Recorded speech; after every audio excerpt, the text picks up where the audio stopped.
hadir. Allah hadir. Allah hadir. Allahu Akbar. Allahu Akbar semakin jelas. दोस्तों, आसमान में दिखा हजरत इमाम हुसैन का ऐसा मोजज़ा जिसे देखकर सारी दुनिया हैरान रह गई। और यही नहीं, इमाम हुसैन के इस मोजज़े को देखकर यकीनन आप लोग भी हैरान रह जाओगे, आप भी चौंक जाओगे। इसलिए आज का यह वीडियो आप सभी के लिए बहुत खास है। आप इसको आखिर तक जरूर देखें और सबसे पहले हजरत इमाम हुसैन की मोहब्बत में आप इस वीडियो को दिल से एक लाइक जरूर कर दें और कमेंट बॉक्स में या हुसैन लिखकर शेयर भी कर दें ताकि और भी लोगों के पास में यह वीडियो पहुंच जाए। तो चलिए दोस्तों, शुरू करते हैं। दोस्तों, सबसे पहले तो हम आपको बताते हैं कि हजरत इमाम हुसैन कौन है, आपका मर्तबा क्या है। फिर हम आपको हजरत इमाम हुसैन के उस मौजे के बारे में बताएंगे जो हाल ही में 10 मुहर्रम के दिन देखने को मिला है। इसलिए आप इस वीडियो को बगैर स्किप किए आखिर तक जरूर देखना। दोस्तों, हजरत इमाम हुसैन अल्लाह के प्यारे नबी हजरत मोहम्मद सल्लल्लाहु ताला अलैहि वसल्लम की लाडली और प्यारी बेटी हजरत फातिमा के बेटे हैं, यानी कि अल्लाह के प्यारे नबी के प्यारे नवासे हैं। आपका जन्म 5 शबान 4 हिजरी यानी कि 8 जनवरी 626 ईस्वी को मदीना शहर में हुआ था। हजरत इमाम हुसैन की फजीलत और मर्तबे का अंदाजा हम क्या लगाएंगे, जिनके बारे में खुद अल्लाह के प्यारे नबी ने फरमाया है कि हुसैन मुझसे हैं और मैं हुसैन से, जिसने हुसैन से मोहब्बत की उसने मुझसे मोहब्बत की। और यही नहीं, जब भी अल्लाह के प्यारे नबी को हजरत इमाम हुसैन के रोने की आवाज सुनाई देती तो आप फरमाया करते थे कि ए फातिमा, हुसैन को ना रुलाओ क्योंकि हुसैन के रोने से मुझको तकलीफ होती है। आप सल्लल्लाहु ताला अलैहि वसल्लम फरमाया करते थे कि हसन और हुसैन मेरी दुनिया के 2 फूल हैं, मगर अफसोस आपके इन्हीं फूल को जालिमों ने 10 मुहर्रम के दिन करबला के मैदान में निहायत ही बेदर्दी के साथ में शहीद कर दिया था। अब आप जरा सोचिए कि जब जालिमों ने हजरत इमाम हुसैन का सर मुबारक तन से जुदा किया था तो उस वक्त हमारे प्यारे नबी के दिल पर क्या गुजरी होगी, सोचकर ही रूह कांप जाती है। दोस्तों, तारीख ने लिखा है कि जैसी जंग करबला के मैदान में लड़ी गई थी, ऐसी जंग इससे पहले ना ही कभी लड़ी गई है और ना ही कभी आगे ऐसी जंग होगी, क्योंकि करबला के मैदान में एक तरफ 30,000 की फौज थी और एक तरफ हजरत इमाम हुसैन के साथ में सिर्फ 72 लोग थे, जिनमें औरतें, बच्चे, बूढ़े और बीमार लोग शामिल थे। मगर करबला के मैदान में हजरत इमाम हुसैन के लश्कर के साथ में अल्लाह की एक खास मदद थी। इसी वजह से सिर्फ 72 लोग 30,000 की फौज को अपनी तलवारों से इस तरह से काटने लगे जैसे कोई गाजर मूली को काटता है, क्योंकि उस वक्त करबला के मैदान में हजरत इमाम हुसैन के साथ में जो घोड़ा था वो घोड़ा अल्लाह के प्यारे नबी का था और आपके हाथ में जो तलवार थी वो तलवार हजरत अली की थी। दोस्तों, करबला के वाकया के बाद एक मर्तबा एक शख्स हजरत इमाम बाकी रहमतुल्लाही अलैह की खिदमत में हाजिर हुआ और दस्ते अदब को जोड़कर निहायत अदब के साथ अर्ज करने लगा, ए इमाम वक्त, आप करबला के मैदान में मौजूद थे।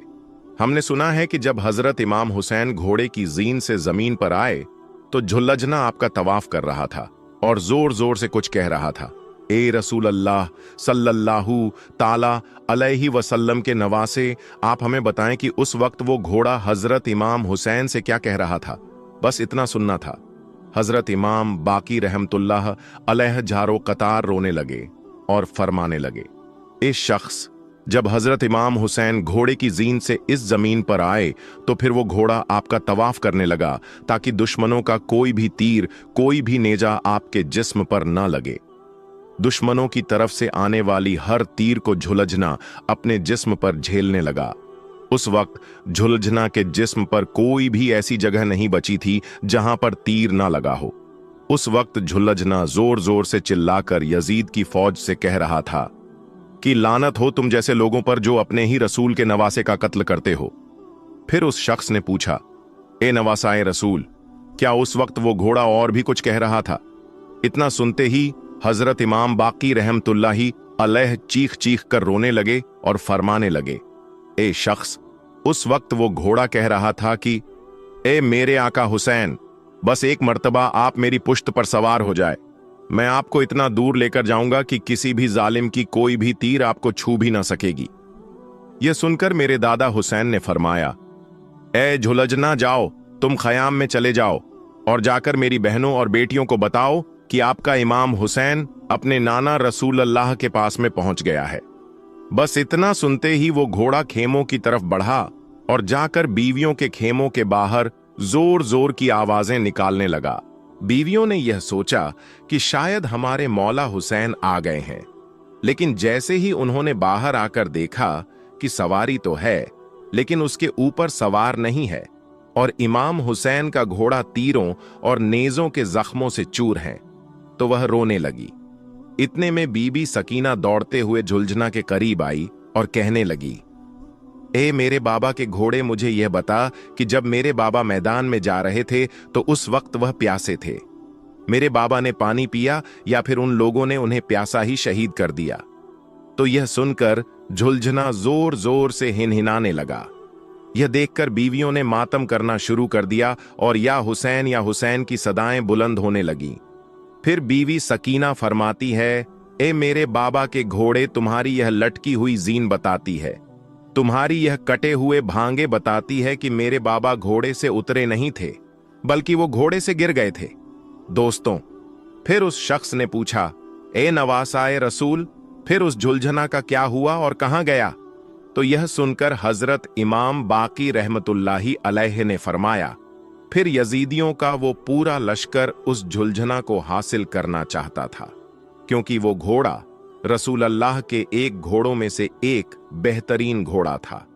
लेकिन उस झुलझना ने फिर अपने आप को नहरे फुरात के हवाले कर दिया और कहने लगा कि जब मेरा सवारी नहीं रहा तो अब मैं भी नहीं रहूंगा, अब मैं भी जीना नहीं चाहता।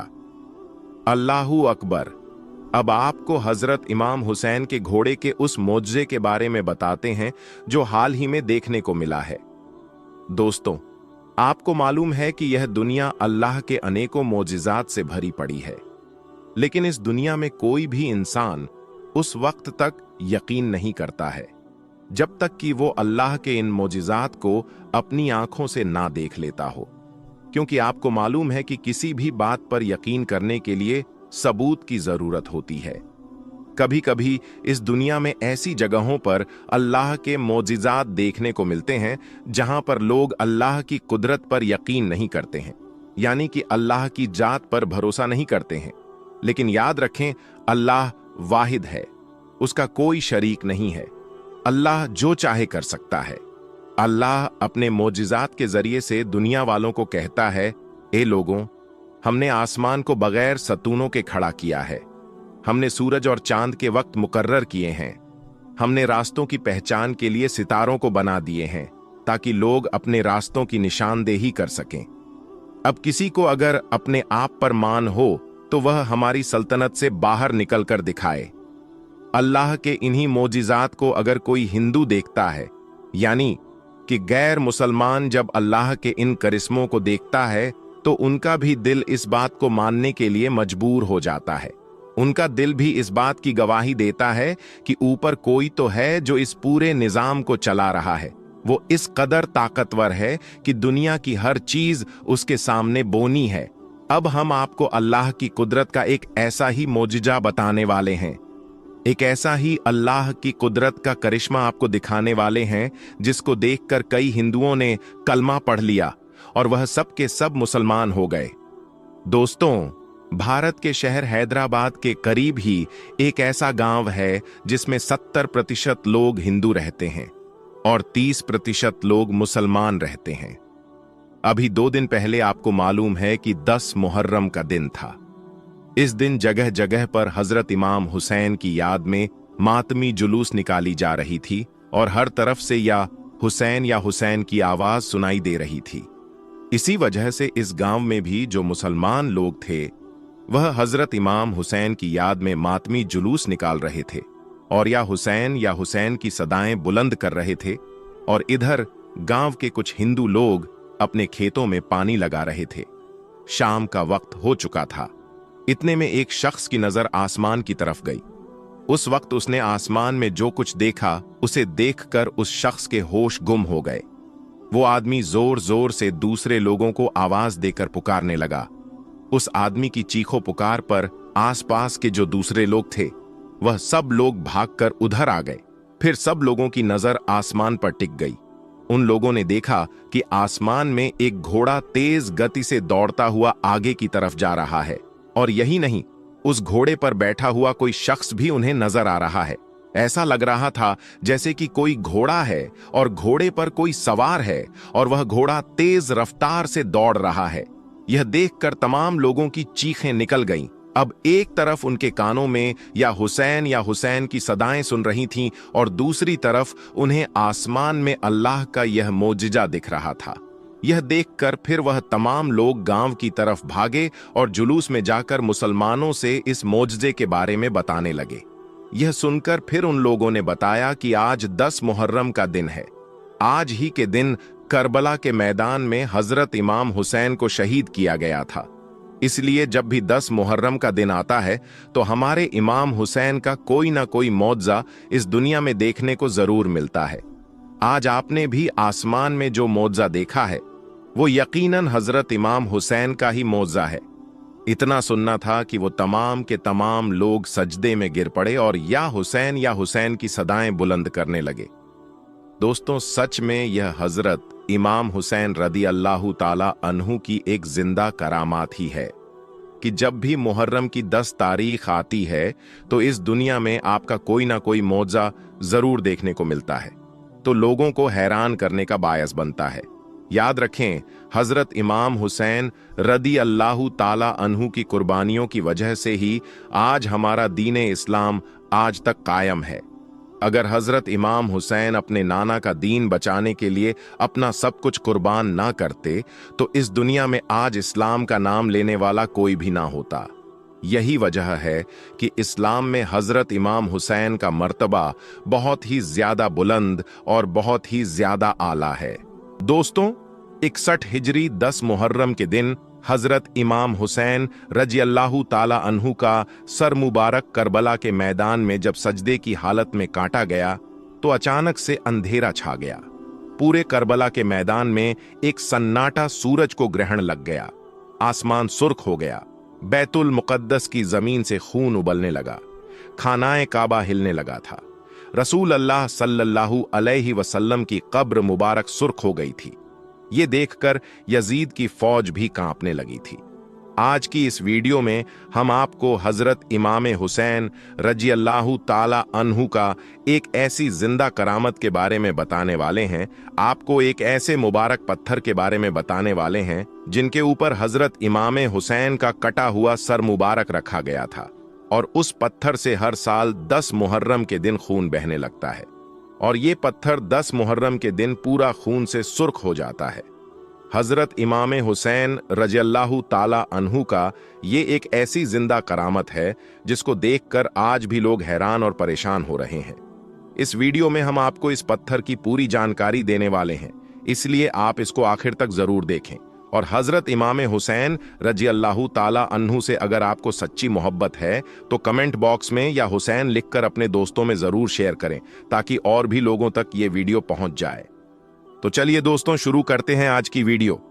हजरत इमाम हुसैन रज़ियल्लाहु ताला अन्हु की फजीलत और मर्तबा का अंदाजा हम क्या लगाएंगे, जिनके बारे में खुद रसूल अकरम हजरत मोहम्मद सल्लल्लाहु अलैहि वसल्लम ने फरमाया है कि हुसैन मुझसे है और मैं हुसैन से हूं। जिसने हुसैन से मोहब्बत की उसने मुझसे मोहब्बत की। आप सल्लल्लाहु अलैहि वसल्लम ने इरशाद फरमाया, हसन और हुसैन मेरी दुनिया के 2 फूल हैं। मगर अफसोस, आपके उसी फूल को यजीद ने 10 मुहर्रम के दिन करबला के मैदान में जो निहत्ता थे, बेदर्दी और जुल्मो सितम के साथ 3 दिनों तक भूखा प्यासा रखकर शहीद कर दिया। दोस्तों, 685 ईस्वी का साल वही साल है जब 61 हिजरी को करबला का ये वाकया हुआ, जिसमें हजरत इमाम हुसैन और आपके अजीजों की शहादत हुई। और इस बात का जिक्र हदीसों में भी है कि आशूरा के दिन आसमान भी खूब रोया था और उस दिन आसमान से खून की बरसात हुई थी। तारीख ने लिखा कि उस दिन बैतुल मुकद्दस में पत्थर को उल्टा जाता था तो उसके नीचे से ताजा खून निकलता था। एक किताब में जफर बिन सुलेमान लिखते हैं कि उस दिन खून की बरसात इस तरह से हुई थी कि उसका असर मुद्दतों तक फिर हमारे घरों की दीवारों और दरवाजों पर देखा गया। हर चीज खून से सन गई थी। उस वक्त खून के बाद बसरा, कूफा, सीरिया और खुरासान भी पहुंची और हमको यकीन हो गया कि अल्लाह का अजाब नाजिल हो चुका है। दोस्तों, जब हजरत जैनब को यजीद के महल में कैदी बनाकर ले जाया गया था तो वहां पर बीबी जैनब ने एक खुतबा भी दिया, जिसके आखिर में हजरत जैनब ने कहा था कि ताज्जुब ना करना अगर हमारी इस मुसीबत पर आसमान से खून बरसे, अगर नदी नाले खून से भर जाए तो ताज्जुब ना करना। जब हजरत इमाम हुसैन का सर मुबारक नेजे पर आया तो आपका कटा हुआ सर भी अल्लाह की हम्दो सना करने लगा, कुरान पाक की तिलावत करने लगा। उसके बाद जालिमों ने आपके कटे हुए सर को नेजे पर रखकर कूफा और शाम की तरफ ले गए, क्योंकि यजीद का हुक्म था कि सरे हुसैन को काटकर मेरे महल में लाया जाए। दोस्तों, शाम के एक जगह पर, जिसमें राहिब की दरखास्त पर हजरत इमाम हुसैन का कटा हुआ सर एक रात के लिए उसमें रखा गया था। उस खानका में ये वो जगह है जहां पर इमाम हुसैन का सर मुबारक रखा गया था। उसके पास एक संगमरमर का पत्थर भी लगा हुआ है, जिस पर अंग्रेजी में कुछ लिखा गया है, जिसका तर्जुमा यह है कि जब यजीद की फौज शहीदों के सर नेजे पर रखकर और इमाम हुसैन की बहन बेटियों को कैद करके कूफा से दमिश्क ले जा रही थी तो उसने हलम में कयाम किया था। यहां पर एक राहिब की दरखास्त पर इमाम हुसैन का कटा हुआ सर मुबारक इस खानकाह में एक रात के लिए रखा गया था। दोस्तों, उस मकाम पर इस्लाम से पहले खानकाह थी। इस खानकाह के राहिब को जब यह भी मालूम हुआ कि यहां पर एक काफिला रुका हुआ है, उन्होंने अल्लाह के रसूल के खानदान के ज्यादातर मर्दों को शहीद कर दिया है और जो जिंदा बचे हैं उनको कैदी बना लिया गया है और उनको ये लोग यजीद के महल तक ले जा रहे हैं। तो ये सुनकर वो राहिब इस काफिले के पास पहुंचा और यजीदी फौज के कमांडर को कुछ पैसे और सोना देकर इमाम हुसैन का कटा हुआ सर मुबारक अपने साथ अपने खानकाह में ले आया और इमाम हुसैन के सर मुबारक को पत्थर पर रख दिया। उस वक्त वो पत्थर इमाम हुसैन के खून से सुर्ख हो गया था। उसके बाद जमाना यूं चलता रहा, एक के बाद एक राहिब आता रहा, मगर वो पत्थर जिस पर इमाम हुसैन की सुर्खी लगी हुई थी वो वहां पर वैसे ही मौजूद रहा। उसके बाद वो मुबारक पत्थर 335 हिजरी तक खानकाह में वैसे ही रखा रहा। फिर 335 हिजरी में एक बादशाह था जिसका नाम हमदानी था। उसने हलब पर हमला कर दिया और उसको फतह कर लिया और इस शहर पर अपना कब्जा जमा लिया, यानी कि इस शहर पर अपनी हुकूमत कायम कर ली। मगर वो बादशाह भी इस मुबारक पत्थर की जियारत को जाता रहा और यही नहीं, उस बादशाह को इस मुबारक पत्थर से इतना ज्यादा लगाव हो गया था कि उसने यहां पर एक शानदार इमारत भी तामीर करवा दी थी। उसके बाद सन 345 में एक और बादशाह था जिसका नाम उस्मानी था। उसने इस शहर पर हमला कर दिया और उस पर अपना कब्जा जमा लिया। मगर यह बादशाह इतना ज्यादा जालिम था, उसने लोगों को इस मुबारक पत्थर की जियारत करने से रोक दिया और इस इमारत को जिसमें यह मुबारक पत्थर रखा हुआ था उसको अपने हथियारों का गोदाम बना लिया। उसके बाद अल्लाह की शान देखें और हजरत इमाम हुसैन की करामत देखें कि कुछ ही दिनों के बाद में, यानी कि 20 मुहर्रम 347 हिजरी को अचानक से इस इमारत में एक जोरदार धमाका हुआ और ये इमारत पूरी तरह से जलकर खाक हो गया। मगर ये तारीखी पत्थर बिल्कुल महफूज रहा, यानी कि इस मुबारक पत्थर को कुछ भी नहीं हुआ, ये वैसा का वैसा ही वापस मिल गया। उसके बाद लोग इस मुबारक पत्थर को उठाकर मस्जिद जकरिया में ले गए जो हलब में ही मौजूद था। मगर कुछ ही अरसे के बाद में उसको वापस उसी इबादत गाह में पहुंचा दिया गया जहां पर यह पत्थर शुरू में रखा हुआ था। इस तरह से यह मुबारक पत्थर वापस अपनी जगह पर आ गया। उसके बाद एक जाफरी इस्लामी शौखिते ने इस इमारत को उसके पुराने अंदाज में फिर से तामीर करवा दिया जो आज तक कायम है और आज भी ये मुबारक पत्थर उसी इमारत में रखा गया है। दोस्तों, इस मुबारक पत्थर की खास बात यह है कि आज भी इस पत्थर से मुहर्रम 1 से लेकर 10 तारीख तक, यानी कि 10 दिनों तक खून बहता रहता है, यानी कि खून निकलता रहता है। और ये पत्थर खून से सुर्ख हो जाता है। इन दिनों में इस पत्थर को देखकर ऐसा लगता है जैसे कि इस पत्थर को कोई गहरा जख्म लगा हो। खून के कतरे पत्थर से निकालकर बहते रहते हैं। दोस्तों, ये हजरत इमाम हुसैन की जिंदा करामत है कि इतने सालों के बाद भी आज भी जब मुहर्रम का महीना आता है, जब मुहर्रम की 10 तारीख आती है, तो इस पत्थर से खून निकलना शुरू हो जाता है और ये मुबारक पत्थर खून से सुर्ख हो जाता है। याद रखें, हजरत इमाम हुसैन की कुर्बानियों की वजह से ही आज हमारा दीन इस्लाम आज तक कायम है। अगर हजरत इमाम हुसैन अपने नाना जान का दीन बचाने के लिए अपना सब कुछ कुर्बान ना करते तो इस दुनिया में आज इस्लाम का नाम लेने वाला कोई भी ना होता। यही वजह है कि हजरत इमाम हुसैन का मर्तबा बहुत ज्यादा बुलंद है। खुद रसूल अकरम सल्लल्लाहु अलैहि वसल्लम ने फरमाया है कि हुसैन मुझसे हैं और मैं हुसैन से हूं। जिसने हुसैन से मोहब्बत की उसने मुझसे मोहब्बत की। जो हुसैन का नहीं वो हमारा नहीं। दोस्तों, अगर आपको हजरत इमाम हुसैन रजी अल्लाहु ताला अन्हु से सच्ची मोहब्बत है तो आप इस वीडियो को दिल से एक लाइक करें और कमेंट बॉक्स में या हुसैन जरूर लिखें। तो दोस्तों, आज की इस वीडियो में बस इतना ही। हम मिलेंगे आपको अगली वीडियो में। तब तक के लिए अल्लाह हाफिज।